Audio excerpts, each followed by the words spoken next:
I feel mad at some dads today. My oldest he might be getting to be old, but he is too fucking young to be having these teenagery fucking issues with going to school, and I'm gonna lose my shit. We all get in the car. I'm like, where's Malachi? And we were like waiting for him. I send my son in to go get him. I noticed that when Jericho goes to open the door to be like, see where he's at, the door was locked. Why?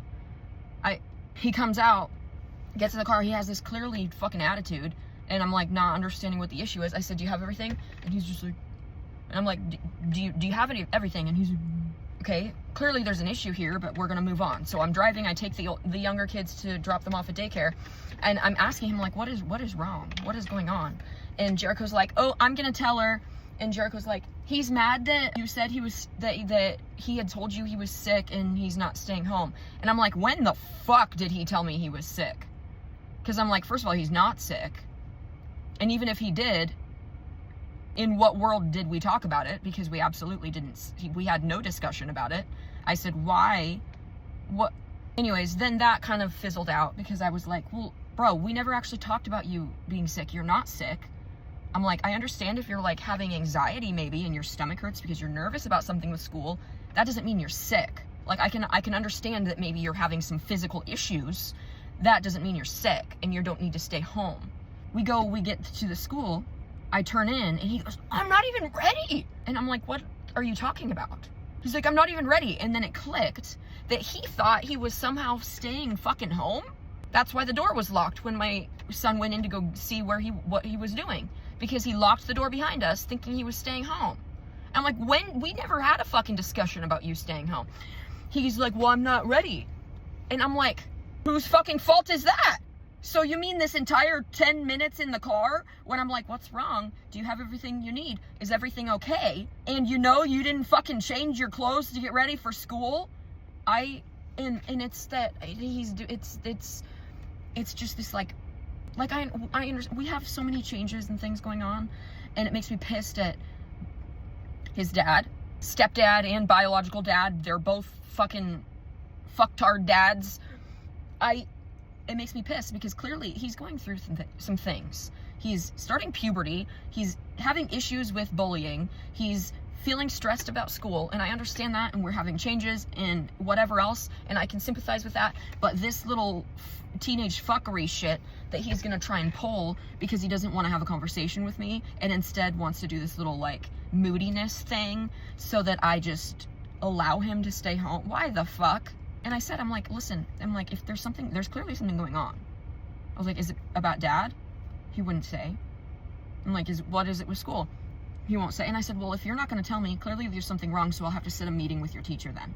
And then that pissed him off. Like, that would be the most horrible thing I could ever think of doing. I'm a horrible parent for suggesting that. He's inside right now, changing, because I said, because then he started to cry because he's wearing the same sweats he wore to school yesterday because he slept in them and didn't change. And I'm like, but yet it was a little mind ploy because so I had groceries delivered this morning, and now it all makes sense because he was helping me unload it and everything, and I made sure to be like, hey, thank you so much for like helping me, blah blah blah. And then it clicks why he was still in the kitchen unloading everything and taking his time to do a good job, because I thought he was being very helpful, and I said thank you to him for like 3 or 4 times, and I even patted him on the back and I like rubbed his back. I was like, thank you, I really appreciate that. He's coming back. I'm gonna get in trouble. Okay, do you have everything? You look cute, you look handsome. What is in your pocket? Chips. Okay, so is this a thing about being hungry? The breakfast thing you were talking about? I don't know. Well, I mean, your guess would be better than mine, wouldn't it? I want to know what the issue is with going to school. Is it just you're just trying to see if you can get out of school just to get out of school, or is there actually something wrong? You can be honest about it either way. Because, dude, I understand not wanting to go to school. Like, I get that. So is this getting made into something it's not by me thinking that there's an issue when there's not, you just really don't want to go? Or is there something that you don't want to tell me that I do need to know? I mean... Is it that you feel embarrassed to say it? Or is it just, like, awkward? Like, what's the hesitation in talking about it? Do you feel like you're going to be in trouble? No? Okay. Is it something that you feel like I'm going to like be like you're gonna feel embarrassed about? Because like if you're struggling with something, you don't need to feel embarrassed about that to talk to me about it. It just creates a bigger issue if you don't talk to me about it, because see, then I don't know why you're doing certain things, and I'll tend to think it's like an attitude versus if you're actually having a hard time, and that matters for me to know the difference. I'm just having a hard time. Okay. Is it just you're kind of just not really sure why? Maybe is that why you're having a hard time talking about it? Because you just feel like things are hard and you don't really know why? I don't know. Okay. So does it have to do with the kids that were being mean last week? Is it this Malachi kid? Are you sure? Because you know he's already got a target on his back from me. Okay. Is it a girl being mean? Do you have like a crush and get like heartbroken? Was there something like a thing like that? Just struggling, I guess. I don't know why. Do you mean it more like with people at school or with learning at school? Just learning and other things. Okay. What subject? I mean, Like what is the most, like when you think about school being difficult right now, what are the first few things that would be your reason? How would you describe it to someone else, not me? math. Okay. Math is stressful. Especially math is stressful when you feel like, because it builds on like each lesson builds on the first one. And so if you struggle with the first one, you struggle with all of it. Is that kind of where you're feeling overwhelmed? Because it's like every new thing is getting harder and harder because you're struggling? Because there's things that there's tutors and things that we can look into for that. I mean, Because I know that you're like me and you maybe would be struggling and maybe the teacher doesn't even know, right? Like, because, I mean, like if you were, let's say you were doing bad, like if you were doing horrible in math, like your teacher would let me know. I'm not doing horrible. I'm just like struggling. It's stressful. I'm like on the same level that I was, which is not a level to the point where she needs to call. It's just I'm stuck on the same level of math. Okay. Is that the only thing that's making you feel like you have like school's hard? Yesterday you mentioned the thing about feeling hungry at school. Yes. Is that I feel like it has to do with my math. you're just having a lot of anxiety and stress about math? Yeah, it's like I can't do something when I'm hungry. Oh yeah, no, 100%. So what time of like day do you math. do math? Is it like right after, is it like before lunch? It's normally when we get back from recess, which is before lunch, and then we have to do math for like an hour. And that's the hungriest part of your day, is right before lunch, when you're just dying for lunch. That makes sense. I'm the same way. You know that I'm the same way. I can't do anything unless I've eaten or had my drink. So that's normal. And she doesn't let you have snacks? She says it's apparently too distracting and we can't eat in the class. Well, I mean, I agree with her on that, because the sounds of the crunching and everyone wanting to share and, that is annoying and distracting. So is it back to the breakfast then, that you need to eat a bigger breakfast and actually like spend a few minutes actually eating before school? Because we don't really make specific time for that, but maybe we need to do that, even if it's just like make a piece of toast or something. It's just like in the morning, it's like in between that thing when we're after recess and I'm dying for lunch. Yeah. I know, I'm asking if you had a bigger breakfast, would it help you hold you over more until lunch? I mean, we've never really tried it, right? So maybe we should try it.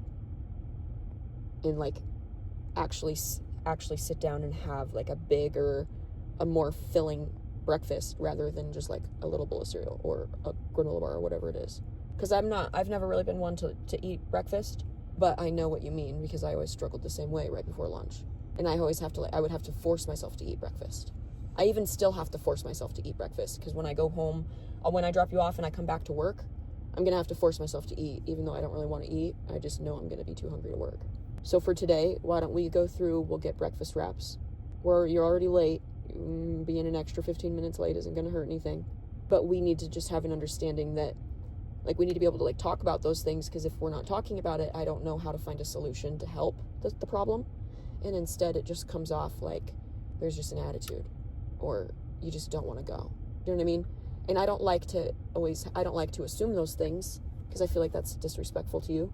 right? So, because I know how frustrating it would be to feel like your mom always just thinks you're being a brat, which I don't think you're a brat, but you know what I mean. Like, I know it's hard and awkward to have to talk to me, and I'm pretty sure probably you'd rather pull your teeth out, but that's the only way that I can ever offer solutions. You know what I mean? So let's eat right now, and then let's try to rearrange our mornings a little bit in the morning to have more designated time where we sit and eat. And maybe we need to brainstorm different options that we could get for food that we could grocery shop for that would be something that would be helpful in the morning, like something like a quick and easy thing that fills you up. So just be thinking about maybe some foods we could try in the morning that are be like fast, because obviously I'm not saying we're gonna go make omelets every morning. You know me, we ain't gonna do that. But like if it's some sort of a yogurt thing, or like I don't know whatever breakfast foods, if it's something that's easy and quick and will fill you up, we can try those things. Okay. Oh, why did I do that? I'm so used to turning it on that I thought it was. So I'm sorry that I'm sure it probably stresses you out when it seems like I'm like mad or getting like upset about stuff. I'm never really upset at you about anything. It's that I get stressed out when you're not using communication, because it's stressful when I feel like I'm supposed to, like there's a gap I'm supposed to be able to jump and understand, and I'm usually gonna jump wrong. You know what I mean? So it stresses me out because I'm trying to help, and then it comes off like I'm getting angry because I just want you to tell me so that I can know how to help, and that's where that comes from. But I'm not like mad at you. Make sense? Okay, never mind. Crisis aborted, or crisis averted. Averted. I think that I handled that okay. I feel bad because I come off strong, and I think that a lot of my urgency to understand what the problem is comes off like I'm like mad, and then it kind of scares the other person into being vulnerable and talking to me about it. And I recognize that because that's always an issue that like Steven always had that problem with me, which I take his issues with a grain of salt, but when I see it in my kid, that's how I know. I'm like, okay, clearly, like, I think I'm stressing him out because I'm like, I'm urgent to know what the fucking problem is, not because I'm mad at you, but because I want to help. And then that is like stressful and chaotic for the other person who's trying to be vulnerable with what their problem is. But I think I handled that decent. I let him go into the gas station. He's getting us both a fruit cup and a drink. All we can do is the best we can do.